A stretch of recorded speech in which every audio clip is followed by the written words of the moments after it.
Today we're continuing our examination of some of these verses in Matthew chapter 18. The passage began at verse 1 where it says, "At that time the disciples came to Jesus saying, 'Who then is the greatest in the kingdom of heaven?' And Jesus called a little child to him, set him in the midst of them, and said, 'Assuredly I say to you, unless you are converted and become as little children, you will by no means enter the kingdom of heaven. Therefore whoever humbles himself as this little child is the greatest in the kingdom of heaven.'" Now, we read these verses and commented on them last time, but Jesus used this opportunity to say more things about children. And it's very instructive to us to note the things that Jesus said about children, because they definitely fly in the face of much of what our culture thinks about children. On the one hand, there is a almost irresponsible idolatry of children on the part of some in our society.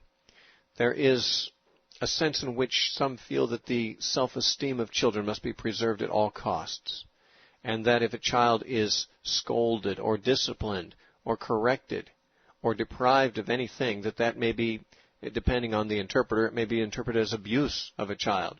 And in some cases there are problems where government agencies actually intrude to find that child a home that is better for his self-esteem or safer for him.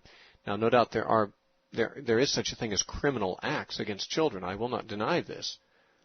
But the problem with our society is some have sort of idolized children and made them little gods, in a sense that they can never be displeased. If they're displeased, if they cannot be disciplined, they cannot be deprived of anything, then there is some kind of an abuse going on. And what's so amazing is many times the people who are at the forefront of this, of promoting this mentality, are people who don't have many children of their own. Some of them are not even married, or they're married and they've chosen not to have children, but they're very eager to tell you what you should do with your children and what you should give to your children, how your children should be raised. It's amazing how people think themselves experts on this by having maybe some education on, early childhood development or something like that, development. But the real expertise about children, of course, comes from those who really raise children. And when you do raise children, you find out they're not little gods. In some respects, they're little monsters. Now, I don't say that with any disrespect for children. I love children. I truly do. But they are human, and human beings are fallen, and that is not a popular view in our society. But little children are little sinners. They are little sinners whose sins have not really blossomed into full-blown atrocities in most cases, although in our own day, certainly we have many indicators that we need to adjust our thinking about this, because there are some genuine full-blown atrocities that are being done by amazingly young children, murders being committed by preteens and so forth. We hear about them more and more. So we begin to see that the philosophy that little children are little deities to be pampered and to be coddled and to be humored at all costs, this is not bearing the kind of fruit that one would think if they were truly little deities. Little children, just like big people, have a very devilish streak in them. This does not manifest in most children at the earliest ages, but it eventually does before they get very old. And this idea of idolizing children and saying we should never displease them, never discipline them, this is sentimentality run amok. And it is not good for children. It is not good for society. It is certainly not good for anyone who's interested in knowing what's true. Now, there's, of course, an opposite direction people can go, and that can be the devaluation of children. Many times people feel that children in the home are simply a liability. In fact, they are often the same people who are deifying children in the abstract. The rights of the child, the year of the child. These concepts are often promoted, as I say, by people who don't have many children. And if you choose to have a lot of children, they will criticize you for that, because in fact they don't value children. Children are in the abstract something that they feel some kind of warm feelings about. But really put some children in their home and ask these people to make the sacrifices of parenting, And many of them will have nothing to do with it. And they'll criticize you if you choose to do it yourself.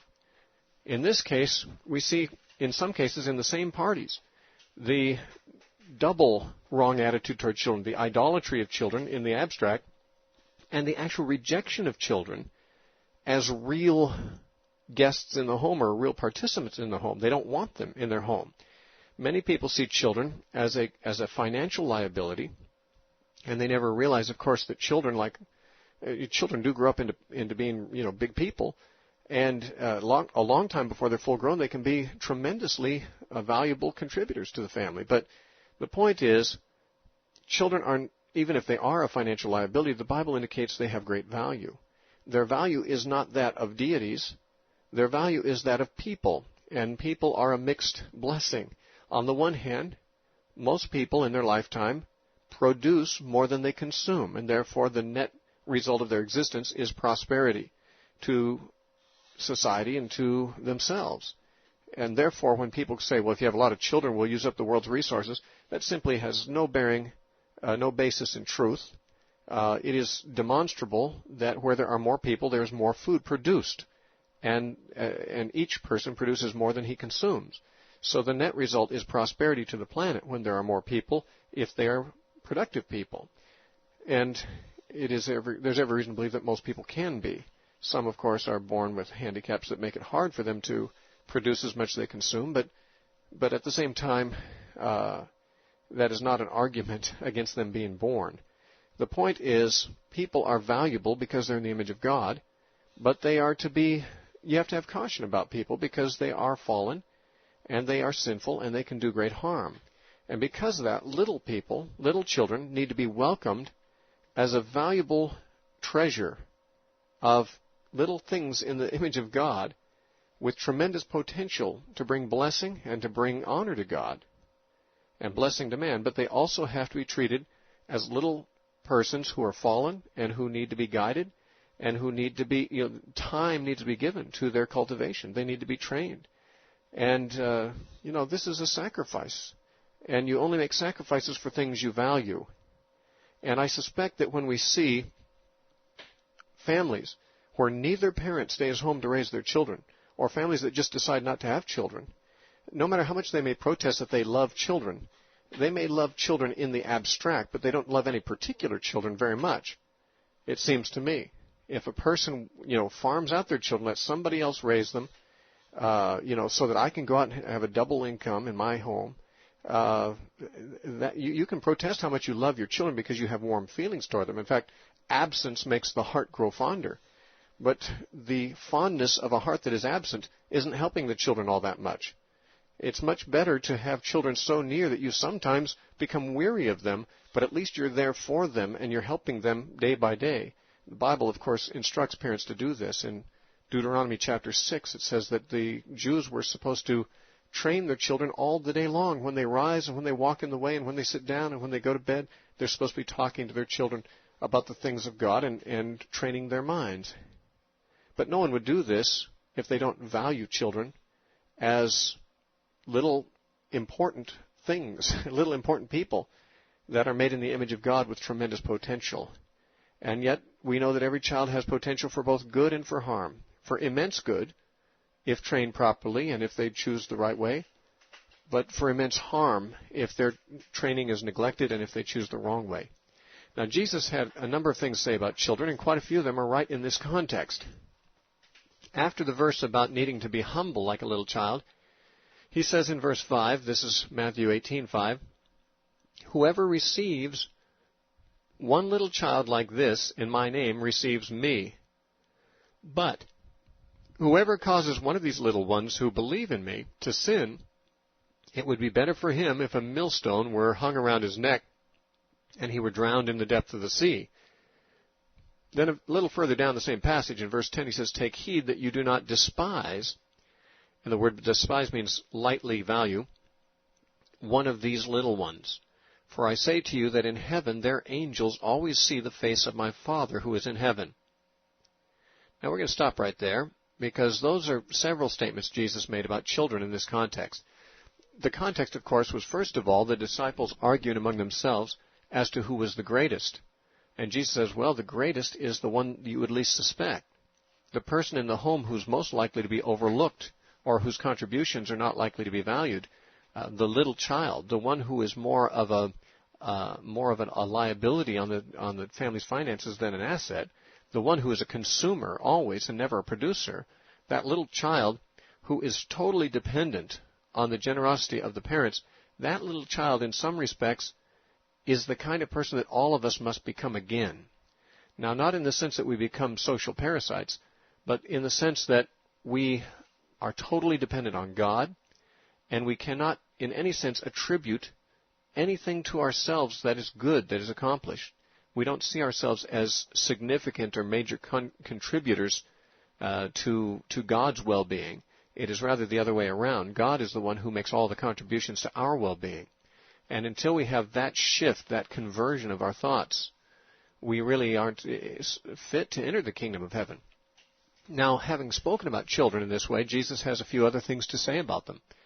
He says in verse 5, whoever receives one little child like this in my name receives me.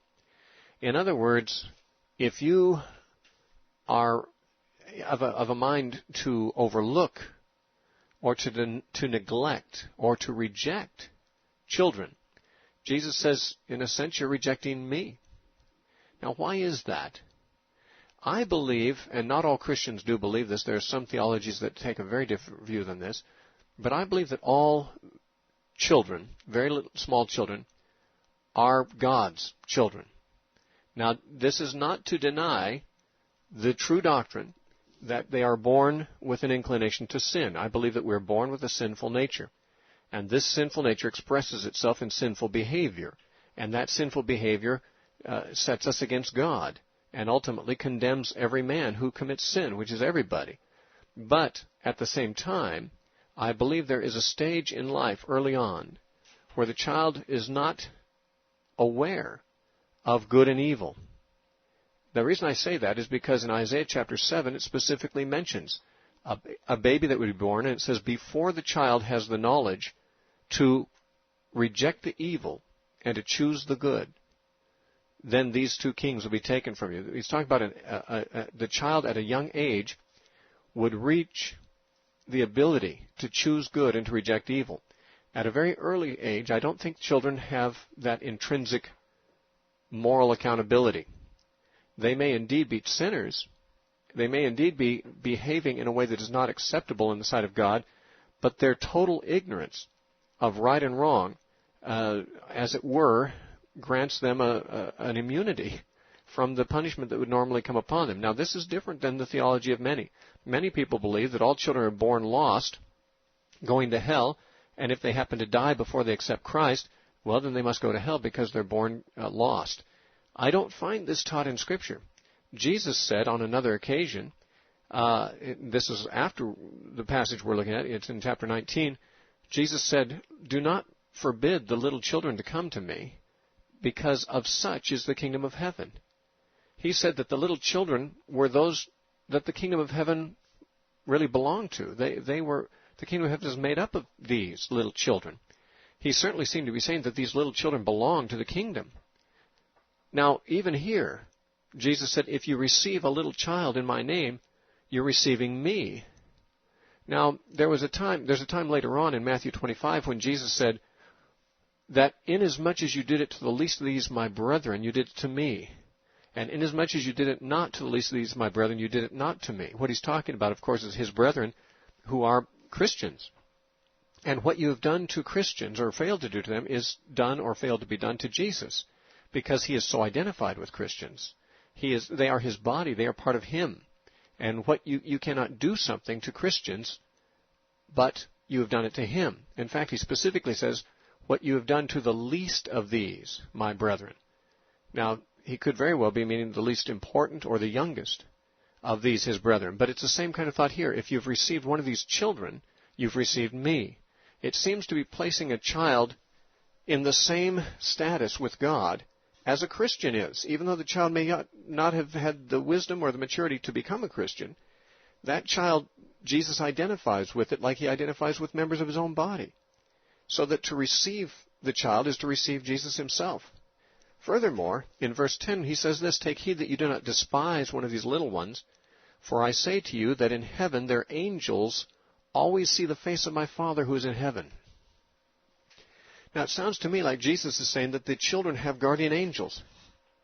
And he's just talking about children generically. Children have guardian angels. Their angels behold the Father on a daily basis. Now think about this for just a moment. In Hebrews chapter 1 and verse 14, we are told that angels are ministering spirits who are sent forth to minister to those who are the heirs of salvation. That is to say, the ministry of angels is a ministry to the saved. The ministry of angels is a ministry to those who belong to God. And yet, Jesus tells us that children have guardian angels, as it were, or ministering angels. Does that not place children in the class of the saved? It seems like it does if angels' ministry is to those who are the heirs of salvation. Now, in other words, Hebrews 1:14 would indicate that angels do not minister to the lost. They are ministering to those who are the heirs of salvation. So if angels' ministries are not to those who are lost, and yet small children have angels that minister to them, that would seem to mean that God does not classify small children in the category of the lost. So here we have a number of things that Jesus said of such, meaning of children, is the kingdom of heaven in Matthew chapter 19. And in this chapter he said, to receive one of these children in my name is to receive me. And these children have guardian angels just like all Christians do. Do these statements not suggest that little children are, by virtue of being, in fact, very little children, they belong to God? They belong to the kingdom of heaven? They have the privileges that Christians have? Now, someone might say, well, Steve, if that's true of all little children, then what about when these children grow up? Would they all be saved then? Well, I mean, everyone has to search the Scriptures for themselves, but I believe that the Bible indicates that the majority of adults are not saved. And if these people were saved when they were little children, because God included them in His kingdom, and then later in life they are enemies of God and die in that state and go to hell, what happened in the meantime? Well, we have statements of Scripture to indicate how a person falls out of favor with God, and how every child eventually does so. You see, it says in Romans 1:18 that the wrath of God is revealed from heaven against all ungodliness of men who suppress the truth in their unrighteousness. A little child is not yet suppressing the truth out of a choice to be unrighteous, but all people eventually do. All people who reach a certain maturity have certain light and certain truth that is exposed to them, and they don't like it because there is sin in their heart. They choose to suppress that truth. They do not choose to live in total honesty about their relationship with God and their failings with God. Jesus said this in John chapter 3. He said, the world is condemned already. He says, and this is the condemnation, that light has come into the world, and men loved the darkness rather than light because their deeds were evil. Now, did you notice what Jesus said? This is why the world is condemned. This is why people are condemned, because the light has come to them, and they have chosen to love the darkness. That is where condemnation comes in. When you have light and you reject light. When you have truth and you suppress truth. This is when God's wrath comes upon a person. This is when a person is condemned, according to Jesus, according to Paul. It seems to me like they ought to have some authority to speak on the matter, even if it differs from our theology. Now, what that tells me is this, that little children who are, of course, at too young an age to have really suppressed truth or rejected light, in fact, they have had very little light, maybe they have no light at all on these matters. They are not perfect beings, they are sinners. They fall short of the glory of God. But because they are not knowledgeable of this in any sense, they have no development of their moral sensitivities until a certain age. I don't know what that age is, but the Bible acknowledges that such an age is reached by a young child. Then they are not held accountable. And therefore, they belong to God until such a time as they reject light. Sadly, everybody eventually does this in some way or another. Eventually, once we know what sin is, we still commit it. And then we bring condemnation on ourselves because light has come to us, but we've loved darkness instead. It is at that point, of course, that we are no longer on God's side. We are now enemies of God. And the only way to be saved after that point is to repent of our sins and to come to God on the merits of what Christ has done to us. But while I'm sure many listening would disagree with what I'm saying about young children, it seems to me like Jesus is teaching these things in, well, I don't know, it seems like no uncertain terms. To receive a child is to receive, as it were, Christ. Now, that doesn't mean that in the sense that we talk about receiving Christ and being saved. It just means that if there is a child that comes to you and you receive that child, it is as if Jesus had come to you and you show hospitality and acceptance of him. Now, this should have some ramifications on people in their whole approach to having children and raising children, because there are some people who have children, but in essence they reject them. They send them off for others to raise. They spend no time with them. They do not accept the responsibility that comes with children.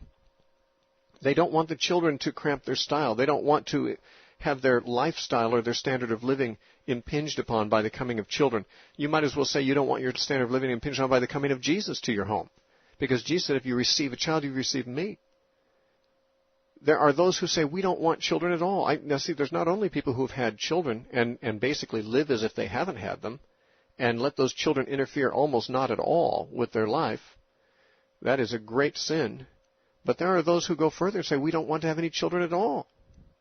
And while it is the case that God sometimes closes the womb and does not grant children to people who would be glad to have them, there are other people whom God would give children to, but they will not receive them because they despise little ones. They lightly esteem them. They consider little ones to be a liability, not a blessing. And in this they certainly disagree with God. Because in Psalm 127 it says that children are like arrows in the hands of a mighty man, and blessed is the man who's got a quiver full of them. Do you agree with God or disagree with God on this? Do you think it's a blessing to have a lot of children, or more of a blessing to be relatively free from children? Well, you obviously will make your choice, and you probably already have, but just know this, that if you do not receive and embrace and value and even desire that God might bless you with such children, it seems to me you don't agree with God. And that is a position that Christians ought never place themselves in. We'll talk more about this next time.